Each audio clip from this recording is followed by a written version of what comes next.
Hello and welcome to Outlook TV. And I'm Robert Mackay, and you're watching the Queer Magazine news show that brings you the stories that matter the most from coast to coast. We're going to start it off with Josh Beamish, who goes solo. Leaping leotards, Rebecca. It's the Lone Wolf Show. Let's see what it's all about.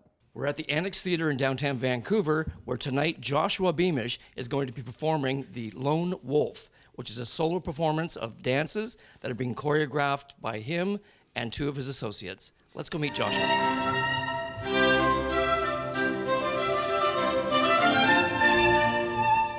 I am a contemporary dance and ballet choreographer, and I also perform.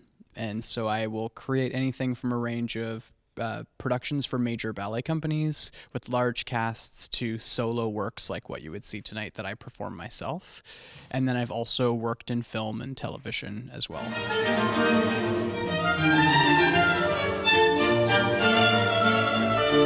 Lone Wolf is actually, it's my first full-length solo production.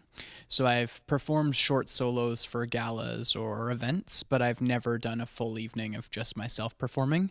And I was coming to a point in my dancing where I was pretty sure that I was going to stop performing completely.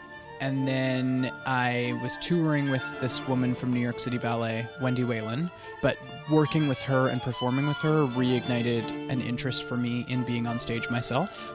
But I've been largely only performing my own work for my entire career. And I was working so much in institutional ballet at the time that I chose people who were as far away from what I do and ballet as you could get. So Amy's work is conceptual in a way that I had never been exposed to or considered. And then Noam Guénal, who is Vancouver-based and a local gay choreographer who was one of the founders of the Holy Body Tattoo, and now he has accompanied the Vision Impure. And he created the third work.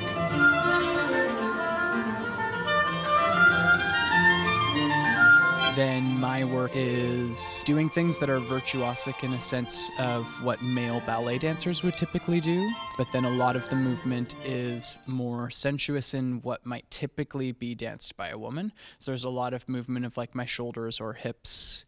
But again, I'm not trying to necessarily dance effeminately. It's what people choose to see in it or read into it. For me, it's just my vocabulary, my way of moving all the fusions of the types of dance I've done in my life. But it definitely is a perception of narcissism and attraction and desire.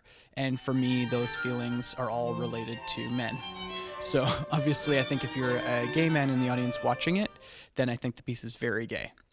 And if you're not, maybe you don't see it that way. But it is definitely overtly sexual.